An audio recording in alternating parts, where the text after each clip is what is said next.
The shock. He's still recovering from the shock. I'm trying to think. Good afternoon, everybody. So I've got Dr. D here, aka Dr. Deji, and we're just going to be going through some questions that patients normally ask us. So Dr. Deji is a general practitioner. I'm going to let him introduce himself. So he's a doctor. Forget the fact that he's looking all cool and sly. That's fine. So we're just having quick conversations around questions that patients ask us normally. So I'd ask the questions and he would summarize, not in a doctor's terms. And if he makes it really long, I will break it down for you. Okay? So now question number one.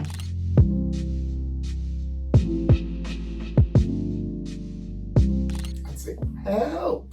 Now, certainly that's quite raised. With the top part of your blood pressure is the pressure at which the blood pumps out of the heart into the whole of the system through your big blood vessels, the aorta, and onto other parts of the body. And you can just imagine your heart working as a pump, or the pump in an engine or a car or a machine of some sort. Certainly, if there is high tension in the system within the pipes, it's eventually going to affect the pump. So having a blood pressure of 190 will clearly be classed as a severe hypertension and probably even malignant hypertension. And slowly the effect of that is going to be that the heart as a pump expands in size in a bid to try and pump through that blood vessel or through the pipe works. And even the bottom one as well, being 110, is also raised. At home, your blood pressure should be sitting where you're calm. Your blood pressure should be sitting roughly about 135 over 85 at the top end. Anything lower than that certainly is better. So to have 190 over 110 definitely rings alarm bells and definitely increases your risk of so many things. A heart disease, a heart attack, a stroke or a mini stroke, affects the kidneys, slowly affects the back of the eyes. You do not know that, but an increase in the tension in blood flow through all parts of your circulation is certainly going to be affected if there is a high blood pressure. Some people can also have a bleed into the eye as a result of the blood pressure being high. So definitely 190 connotes dire control. So you see that everything I've always said to you about your blood pressure being lower is correct.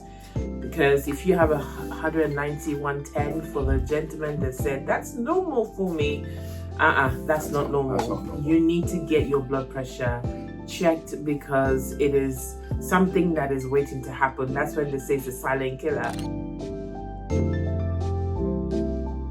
Oh, it definitely does give signs. It's whether we ignore those signs or whether we take action. Having said that, for it to get to 190, there clearly are going to be things that are happening slowly to that individual. But more often than not, it's like looking at little drops in a bucket that makes an ocean. Before it got to the 190, it would have probably been at somewhere around 150 or 160, and nothing got done about it initially.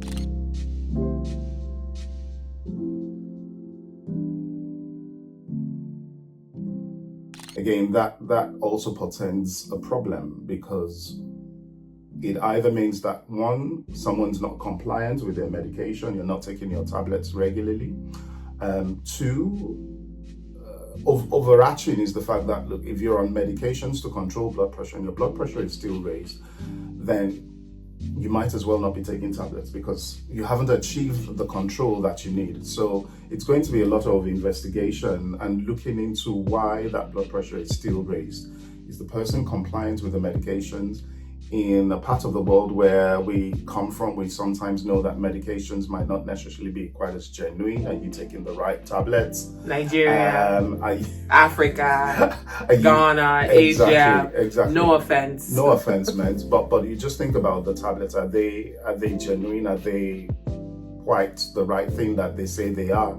And if that is the case, it may also be that you need to be on all the medications, sometimes just one tablet alone or one medication or one group of drugs is not enough to control your blood pressure. Some patients need to be on 3, some patients need to be on 4 different types of medication to achieve that control. Thankfully, in Africa, as opposed to here in the UK, you sometimes have a combination of 3 in 1 medications, which is easier by virtue of the number of tablets you then pop into the mouth, as opposed to taking 3 different tablets, you're just taking 1. I definitely will say speak with a clinician, speak with your doctor if your blood pressure is still quite raised while you're taking medication. It is very imperative that while you're on medication, that blood pressure needs to be achieved, and that the blood pressure control needs to be achieved. So definitely speak with a clinician.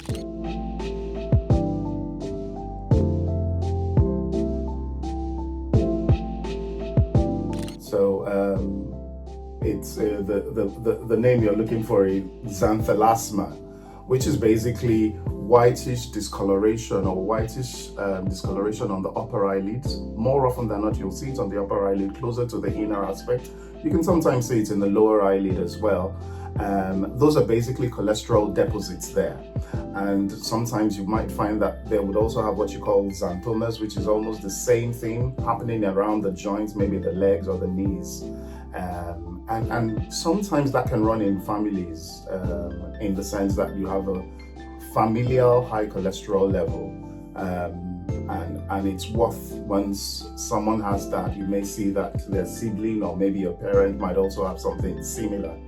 It will be worthwhile getting that looked into. Get your cholesterol levels checked, and specifically your bad cholesterol, which is the one that causes the havoc and furs up and destroys the inner lining of your blood vessels. You want to make sure that if you've got anything that looks like that, get to a local laboratory, get your fasting cholesterol, your lipid profile it's called, because you'll be checking much more than just the cholesterol. The cholesterol is the one that's much more common and we talk about, but there are also things which is called the triglyceride, which is the way your body stores up the fats.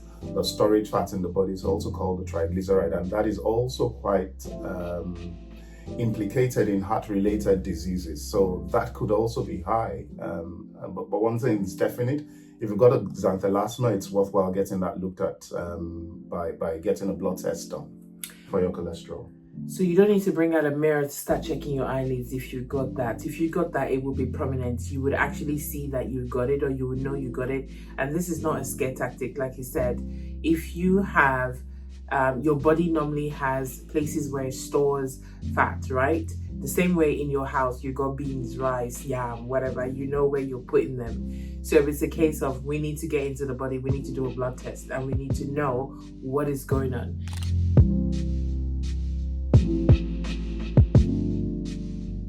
The cholesterol is divided into high density, or what is called the HDL. The LDL, you might see that on your blood test results. When you do a blood test, it tells you what the total cholesterol is, which is basically the whole amount of the cholesterol. You do have high cholesterol, which is your very good fat. So and the higher the amount of HDL, high density lipoprotein cholesterol you have, the better. The LDL is the very bad one, which is the one that furs up the blood vessels and causes the issues that we talk about when it comes to cardiovascular or heart-related diseases. Definitely having a good amount of cholesterol or a good amount of the good cholesterol is good. The bad cholesterol is the LDL, which causes the harm that generally we don't want to talk about, but we know is real. And the aim of getting the blood test is to know those figures, know those numbers. They're specific numbers, and it depends on what the labs that you have your blood test done with. They will have a range where they expect that should be. But generally speaking, in a place like the UK, the total amount of cholesterol, if you do not have diabetes, will be aimed at less than 5, and your LDL should be definitely less than 3. And your HDL should be above 1. Sometimes that might not always be the case, but in a place like Nigeria, the reference ranges are different, and also the units of measurement is also different in Nigeria. So you definitely want to know what your lab report is, and then looking at the reference range, but also speaking with a clinician, speaking with your doctor, speaking with your a general practitioner, and definitely getting in touch with diabetes consults, because they'll be able to explain things well. We are diabetes consults. Oh, are they? Oh, sorry. We will be able to explain it. Getting in touch with diabetes consults so that we can explain that better to you. Okay? Yeah, definitely get in touch. Right. So when he talked about the values, not just Nigeria, Ghana, Zambia, Zimbabwe, because we know people are watching us from everywhere. From everywhere. Yeah. So people have different values. So just don't use our value because we're in the United Kingdom. If your country uses the same value as the United Kingdom, then by all means. But there are conversion rates, but we wouldn't go in there. It's not your job. It's the job of your doctors or clinicians to be able to do that for you. Mm-hmm. So thank you very much. I'm going to do 2 more questions and then we're done. All right, okay, go for it. Right, so...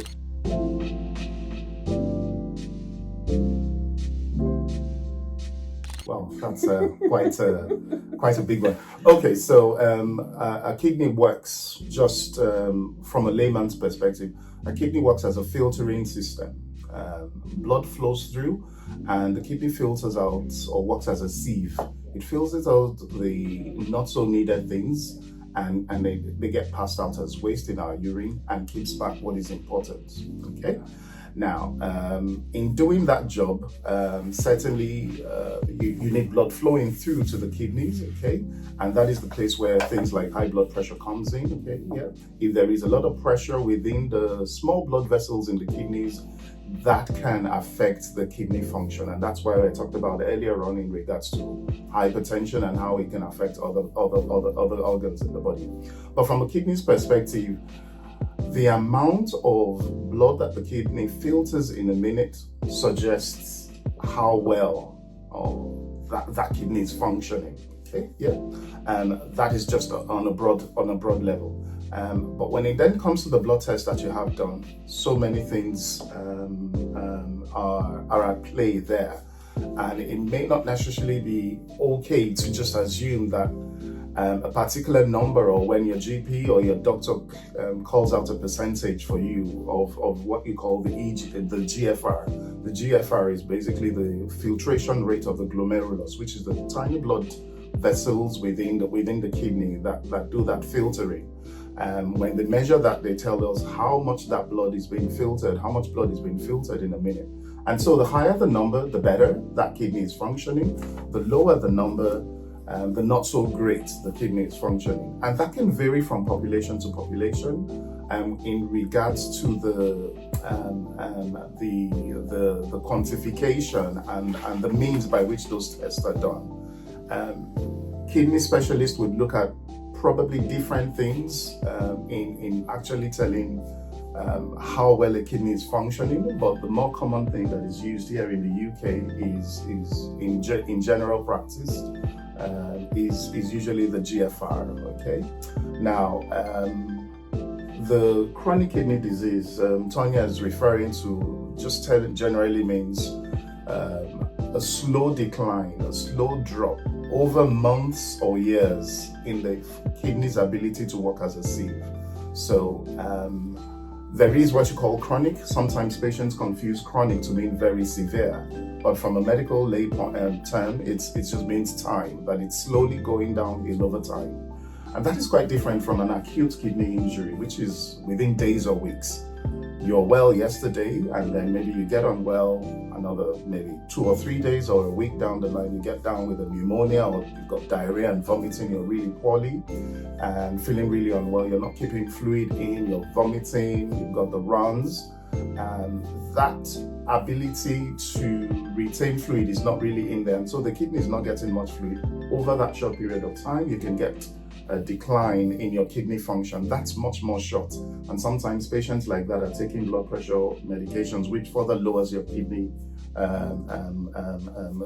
function, and so that can affect the kidney over a short space of time. That's quite a different matter as opposed to chronic kidney disease. Chronic just basically means this is slowly happening over a period of months or years, and it just generally means that a number of things are happening either by virtue of age, Some patients have certain health conditions that then mean that they're at risk that could happen. Like diabetes. Uncontrolled high blood pressure, the gentleman with 190, 110 will slowly find that down the line may have what you call chronic kidney disease.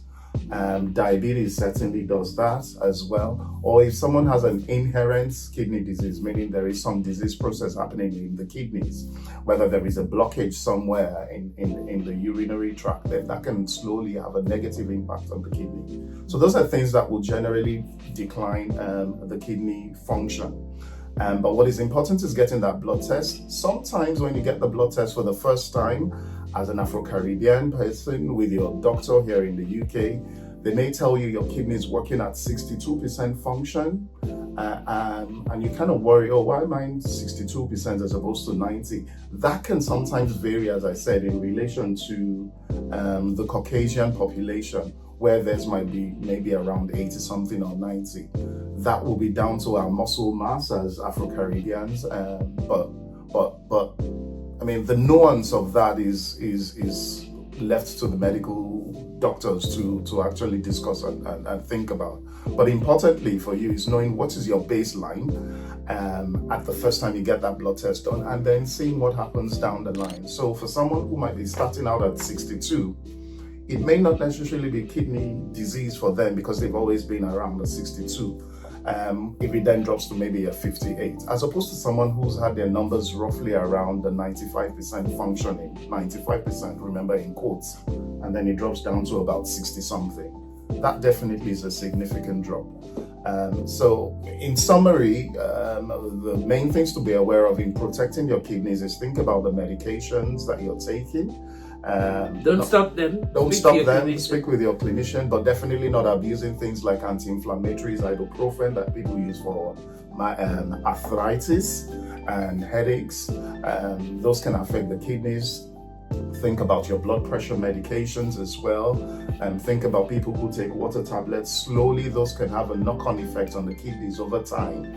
I'm sorry, as a yes. pharmacist, that's why if you're taking certain medications, you ought to have blood pressure, you ought to have blood tests done quite regularly, at least once a year. At least once a year, definitely. That's quite true. I didn't go into the nuance of the different stages of the kidney disease. It's not particularly relevant for you. You just want to know that, one, you want to help protect your kidneys because of the medications you might be taking, because of your age, because of your health conditions. Blood pressure, important to achieve good blood pressure control. Diabetes, you want to achieve very, very good diabetes control. Otherwise, those two important conditions actually affect the kidney. And also, having kidney disease increases your chances, unfortunately, of a heart attack or cardiovascular disease. So it's also quite important to protect your kidneys. Good amounts of fluid. Some people need to learn that. Some of us need to. Making sure that at least you drink water. I like my caffeinated drinks, and I'm learning to drink water. So just increasing the amount of water you drink. Certainly 1.5 liters a day is the bare minimum. But you want to speak with your doctor, because you might have health conditions that mean you have to restrict your fluid intake. Like heart failure. Yeah, yes, exactly, as in heart failure. But you definitely want to make sure that you're kicking in with 1.5 to 2 liters a day, if not more, depending on how physically active you are. And in a place like the tropics of sub-Saharan Africa, you want to drink a lot more because it's quite humid there. It's quite sunny. You will sweat it out and all of that. So you want to make sure that you're hydrating your kidneys. Definitely the same way you will treat your blood pressure, you will treat your diabetes. You want to make sure that you're treating your kidneys as well. Yeah, so some people say that people just wake up and then they went on dialysis. That's not possible, is it? Not necessarily possible. I mean, there got to be reasons why that would happen. Again, with the acute kidney injury where you suddenly become quite unwell, within space of days or weeks, because you suddenly become quite an unwell patient, especially in our elderly, patient group, over 65s. They're on medications like blood pressure tablets, like metformin for diabetes, and then they get diarrhea or vomiting, or they get a bad pneumonia. It makes them quite unwell. They're not able to drink or eat much because they're really unwell. Then it then means that they can go downhill with their kidney function. And when they get admitted into hospital, they check their creatinine, for instance, which is kind of a measure of the waste readings that the kidney does, and they might find that that level is quite high. In such instances, yeah, unfortunately, they might need to have dialysis.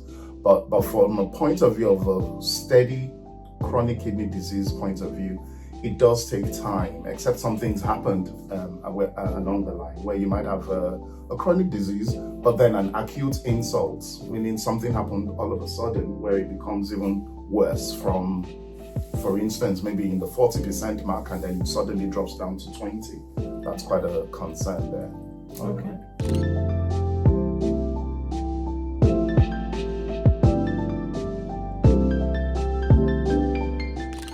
Okay. The shock. He's still recovering from the shock. I'm trying to think. I mean, sometimes the problem with the half side of a story without getting, you need to know what the context is here in regards to the reasons for stopping his dad's insulin. On the whole, having diabetes and poorly controlled diabetes, which may happen by stopping the insulin, meaning if your diabetes is not well controlled and your sugars are quite high, you unfortunately, just by virtue of that, have a high chance of getting infections anyway. And or if you do have a wound or suffer a wound, that it will then take longer for your wound to heal because of the sugar content within your bloodstream, in the tissues and all of that. So that increases your chances of poor wound healing just by virtue of having insulin and having diabetes, sorry, forgive me.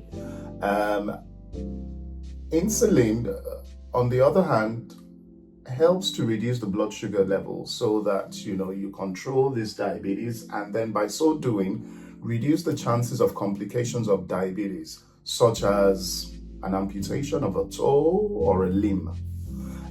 So you want to make sure that the patient is well controlled. Now, the needles that go on the insulin are such tiny needles that it's unlikely that a wound will develop from that. It's unlikely, except you're injecting quite cruelly, or you're actually scarring rather than inject directly at 90 degrees, is it? Mm-hmm. You're actually, then causing a wound directly, which would be very, very cruel and intentional. But if you're just injecting your dad, whoever the social media person might be, I mean, if you're just injecting with insulin in a bid to actually control his diabetes and doing it nicely, then you wouldn't typically cause any wounds. However, if you are injecting in the same spot repeatedly, that is a totally different matter entirely, okay? Yeah? And what could then happen is the fat tissue in that area that you're injecting can then slowly die out, and then means that you're giving insulin and you're just basically wasting the insulin in that particular spot because the fat tissue and all the subcutaneous tissue will not absorb the drug anymore. So the rule with insulin, you need to follow the rules ideally and follow the rules for injecting insulin properly, which is to make sure that you're circulating 2 or 4 different parts of the tummy and on the outer aspects of your thigh. So if you're cycling and moving around with that, it's unlikely that you will cause yourself any harm. And people have been doing this for a long time, and so the main complications that come with insulin injection, at least is one at the point of injection, which is probably maybe pain because you don't like the feel of the needle. But actually, those needles are really, really tiny, such that they don't cause you much harm. There are other drugs that would cause you much more pain. Not necessarily the needles that go with the drugs, but actually the injection of those drugs into the system. But insulin is not one of those, and it's not likely. Now, to change from insulin to allogliptin, that's a totally different matter entirely. Again, you want to know what the person's blood sugars are. Is it that the insulin is giving him low blood sugar? Is it causing hypoglycemia, meaning a low, or hypos as we call that? then that might be a reason to then stop the insulin and give him something else. But the most important thing is that it needs to be done under the guidance exactly of a clinician. not More important. you yourself saying, I saw someone on social media say they did this for their dad, so I'm going to do this for myself. Yes, please. Or Or for my mom. No. And the other thing is that there are people who have type 1 diabetes and they're completely insulin dependent. Yes. So, so if you stop their insulin, they can die. So that's the education we're trying to give. We're not trying to attack anyone. We're trying to provide information for people so you can make a better informed decision. Correct. Okay. Yes. So we're going to end the questions here because I dragged Dr. D into this and he wasn't planning on, but we've had a great time. Yes. I think we have. I think the nervousness is calmed down. Anyway, thank you so much. If you got any questions that you want us to answer, you want us to expand on anything, we might be able to bring him back with the medical knowledge. That's fine. Yeah, just to explain certain things to you. But from Diabetes Consults to you, we are more than happy to answer your questions. Feel free to visit our website, book an appointment, ask us anything you want to ask us, and we will do our best to answer you. Definitely. So thank you for your time. Thank you for your lovely time. And thank you to Dr. Deji. I call him Dr. D. And we'll see you again next time. Take care. Stay safe. Bye.